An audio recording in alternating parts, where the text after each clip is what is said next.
हिंगोली जिल्ह्यातल्या अनेक ठिकाणी ढगफुटी सदृश्य झालेल्या पावसामुळे शेती पिकांचं अतोनात नुकसान झालंय। या नुकसानग्रस्त भागाची पाहणी उद्धव बाळासाहेब ठाकरे शिवसेना पक्षांचे हिंगोलीचे खासदार नागेश पाटील आष्टीकर, माजी आमदार डॉक्टर संतोष टारफे, शिवसेना जिल्हाप्रमुख अजय उर्फ गोपू पाटील, शिवसेना जिल्हाप्रमुख संदेश देशमुख आदी शिवसेनेच्या नेत्यांनी तथा पदाधिकाऱ्यांनी या नुकसान झालेल्या भागाची पाहणी केली आहे। तात्काळ पंचनामे करून शेतकऱ्यांना नुकसान भरपाई द्या अशी विनंती देखील प्रशासनाकडे केली आहे। यावेळी शिवसेनेचे जिल्हा संघटक बाळासाहेब मगर यांनी आपली प्रतिक्रिया दिली आहे। काय म्हणाले बाळासाहेब मगर पाहूयात।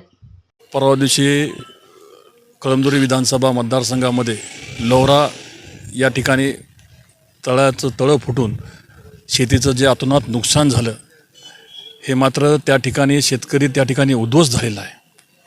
आम्ही त्या ठिकाणी जाऊन त्या ठिकाणी शेतकऱ्याची विचारपूस केली। शेतकऱ्यांच्या सगळ्या त्या बांधावरती आम्ही फिरलो, म्हणजे शेतकरी त्या ठिकाणी उभा राहू शकणार नाही अशी परिस्थिती त्या ठिकाणी निर्माण झालेली आहे। आणि असं असताना मध्यंतरच्या काळामध्ये पीक विम्याचा प्रश्न असेल किंवा अनुदानाचा विषय असेल, तो सरकारकडून आत्तापर्यंत आलेला नाही।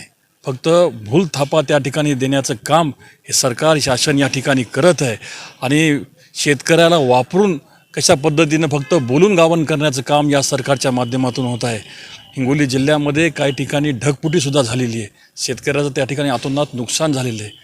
तसं तहसीलदारला, कलेक्टर साहेबाला आम्ही सांगितलं आहे की बहुत तशा पद्धतीचं पंचनामे त्या ठिकाणी करा आणि ज्या ज्या ठिकाणी ते जास्त नुकसान असतील त्या नुकसानाचे पंचनामे शासनाकडे पाठवून त्वरित त्यांना मदत त्या ठिकाणी करण्यात यावी, ही विनंती आम्ही त्या ठिकाणी माध्यमातून केलेली आहे।